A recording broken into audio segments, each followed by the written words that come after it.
দামে কম কিন্তু মানে ভালো এমন এক স্মার্টফোন রিলিজ করে ফেললো সিম্ফনি এবং এই ফোনটাতে এমন কিছু কিছু ফিচার থাকছে রীতিমতো চমকে যাওয়ার মতো, তাও সেটা যদি হয় সিম্ফনির একটা স্মার্টফোন। তো ফোনটা হচ্ছে সিম্ফনি হিলিও 90।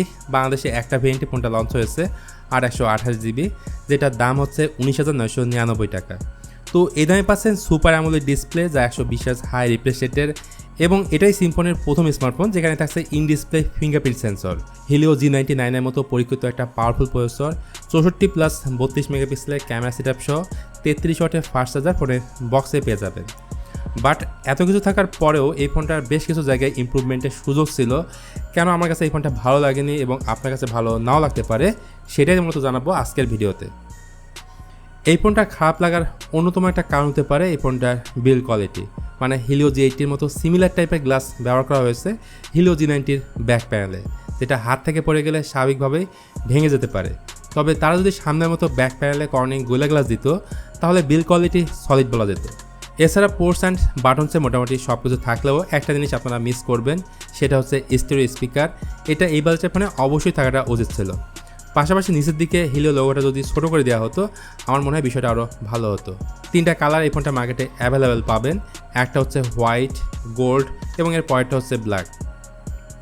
হিলিও 90 ফোনের প্রথম ইমপ্রুভমেন্টের জায়গা হলো এই ফোনের ফ্রন্ট প্যানেল, কারণ প্রথমবারের মতো সিম্ফনির এই ফোনে ব্যবহার করা হয়েছে ইন ডিসপ্লে ফিঙ্গারপ্রিন্ট সেন্সর। সেই সাথে এই ফোনের ফ্রন্টে রয়েছে একটা বড়সড় ডিসপ্লে 6.7 ইঞ্চ, যেটা ফুল HD+ 5 ভোল্ট কাটারযুক্ত অ্যামোলেড ডিসপ্লে, এবং এই display refresh rate 120 Hz, touch sampling rate 240 Hz, আর এই ডিসপ্লেকে পরিবেশন করছে কর্নিং গোরিলা গ্লাস 5 দ্বারা, এবং এই ডিসপ্লের পিপিআই যথেষ্ট ভালো, 394 পিপিআই। এই ডিসপ্লের কালার, কন্ট্রাস্ট, ভিউইং অ্যাঙ্গেল সব দিক থেকে বেটার বলা যায়, এবং সিন বেজেলটাও বেশ মিনিমাল করা হয়েছে। এরপর আসে এই ফোনটার ক্যামেরাতে। পেছনের ক্যামেরাতে থাকছে 64 মেগাপিক্সেলের একটা প্রাইমারি শুটার এবং সহকারী লেন্স হিসেবে থাকছে 2 মেগাপিক্সেলের একটা ম্যাক্রো শুটার, আর ফ্রন্ট ক্যামেরাতে থাকছে 32 মেগাপিক্সেলের একটা সেলফি ক্যামেরা। তো ক্যামেরাতে ইমপ্রুভমেন্টের জায়গায় অ্যাকচুয়ালি ডাউনগ্রেড করা হয়েছে যদি প্রিভিয়াস মডেল হিলিও G80-র দিকে তাকান। সেখানে প্রাইমারি ক্যামেরা ছিল 108 মেগাপিক্সেল। আমার মনে হয় এই ফোনটার সাথে 2 মেগাপিক্সেলের ক্যামেরা না দিয়ে যদি একটা আল্ট্রাওয়াইড ক্যামেরা দিত সেক্ষেত্রে ভালো একটা ক্যামেরা সেটআপ বলা যেত।